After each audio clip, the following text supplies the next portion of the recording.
Bom, meus amados irmãos, e nós vamos fazer uma reflexão muito sucinta hoje, muito rápida. Mas, irmãos, para Deus falar com a gente, Ele não precisa de 2 horas, nem de 3 horas.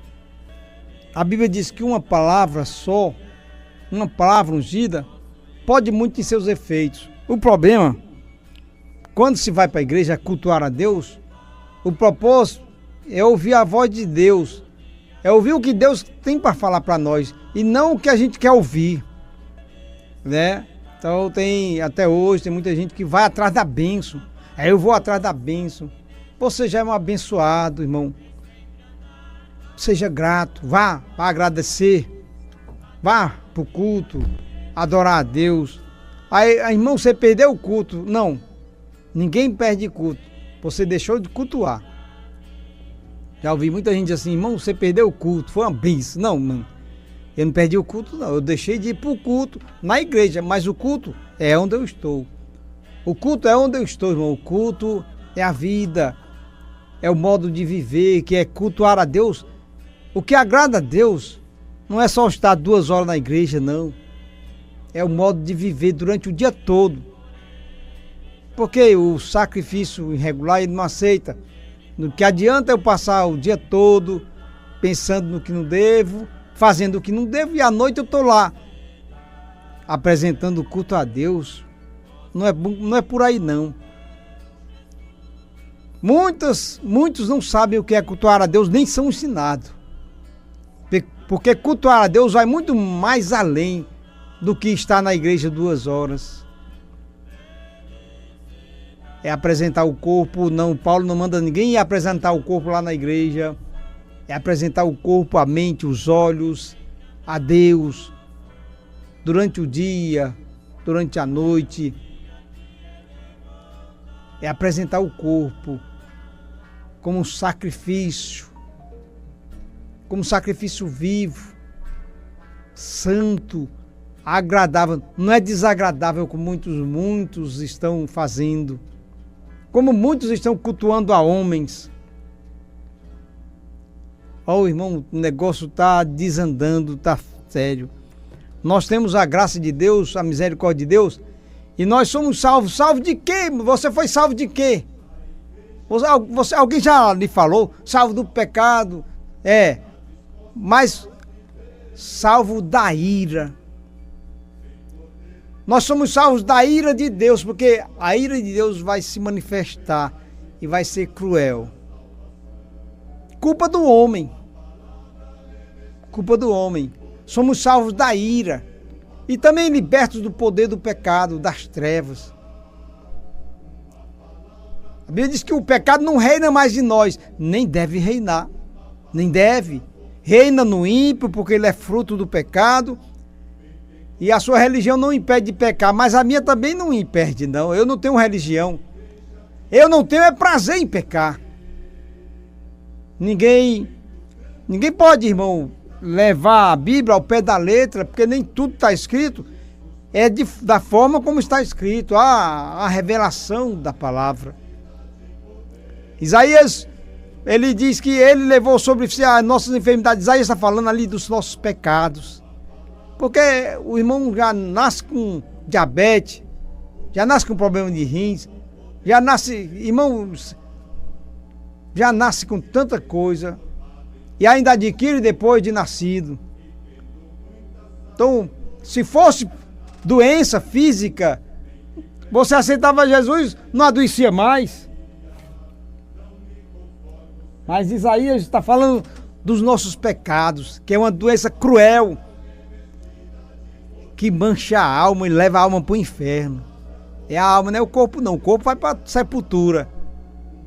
Quando o corpo vai para a sepultura, a alma já pegou o beco, já foi embora. Então, é compromisso com Deus o que falta em nós, em mim também. Sou falho, irmão. Olha, não há nenhum perfeito, mas vamos corrigir. Não vamos nos esconder atrás da imperfeição.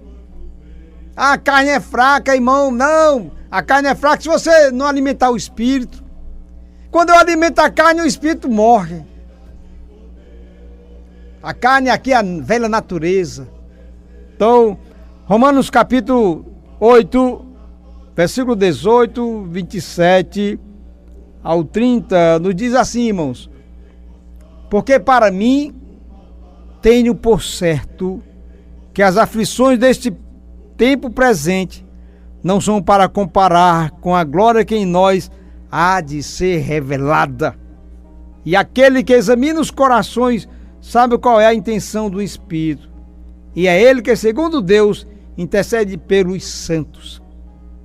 E sabemos que todas as coisas contribuem juntamente para o bem daqueles que amam a Deus, daqueles que são chamados por seu decreto, por seu propósito. Porque os que antes conheceu também os predestinou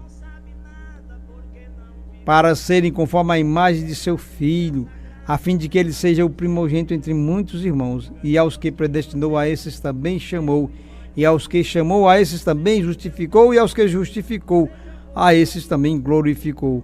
Porque para mim tenho por certo, eu não tenho dúvida não. Paulo está escrevendo aqui aos Romanos: olha, meus amados irmãos, eu tenho por certo que para mim, eu tenho uma convicção que nada, que as aflições deste tempo presente, que esses momentos difíceis que você passa chorando, ah, Senhor, esta dor está me maltratando, Senhor, o desemprego, Senhor, o problema conjugal, o problema familiar, o filho que está nas drogas, mas essas aflições não é comparada ao gozo que vamos receber. Irmão, o ímpio tem aflição, o crente também tem. Jesus não teve vida fácil. Então tenho por certo que as aflições deste tempo presente, do momento, não é eterno, irmão. Isso um dia passa, uma hora vai passar. Isso que eu te digo, vai passar. Vai passar. Irmão, nada veio para ficar. Nada veio para ficar. É isso que eu te digo. Deus está dando livramento de morte. Irmão, Deus está dando livramento todo dia. Toda hora. Eu não preciso dizer o óbvio, eu não preciso profetizar o óbvio, nem dizer o óbvio. Porque toda hora, todo instante, Deus está dando livramento. Deus tem abençoado pessoas. Deus tem curado a todo momento. Aí eu abro a boca para falar o óbvio. Tenho por certo que as aflições deste tempo presente não são para comparar. Não, nada é comparado ao gozo, à glória que nos espera. Mas é no final da vida, não é agora. Agora Ele nos assiste com gemidos inexprimíveis, momentos angustiantes que o crente passa, mas Ele não larga. Ele está ali ajoelhado com a cruz nas costas, passando pelo vale da sombra da morte, mas Ele não larga a cruz. Ele está: Jesus, me socorre, Jesus, me dá força. E aí o Senhor ouve, e aí restaura, renova as forças, revigora, e o crente voa como águia. É espírito, irmão, não é literalmente. Isaías está falando que os que esperam no Senhor, renovarão as suas forças, voarão como águia. Isaías não está falando literalmente, não. É no espírito. Quantas das vezes a gente dá aqueles voos altos, quando a vida espiritual a gente está no auge, mas também tem hora que a gente dá um voo baixo. A vida espiritual é altos e baixos, irmão. Não tem todo o tempo ali em cima, não. Porque nós somos tentados a todo instante, a todo momento, a negar o nome de Jesus, a desagradar a Deus. Mas tenho por certo que as aflições deste tempo presente não são comparadas com a glória que em nós há de ser revelada. Não, irmão, nada. Não deixe que nem doença, nada neste mundo roube a tua paz, a tua comunhão com Deus. Não é o rótulo que nos separa, irmão. Não, a Igreja Batista Presbiteriana, não, nós somos irmãos em Cristo. O rótulo é outra coisa. A Igreja de Cristo, ela não tem um rótulo. E até que tem, é universal. Por que universal? Não é Igreja Universal, não. É universal porque ela está em toda a face da terra. Em raças, tribos, línguas, povos e nações. Desses ele vai tirar o seu povo.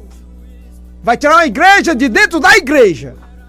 Vai subir uma, a outra vai ficar. Eram 10 virgens, 5 nécias, 5 prudentes.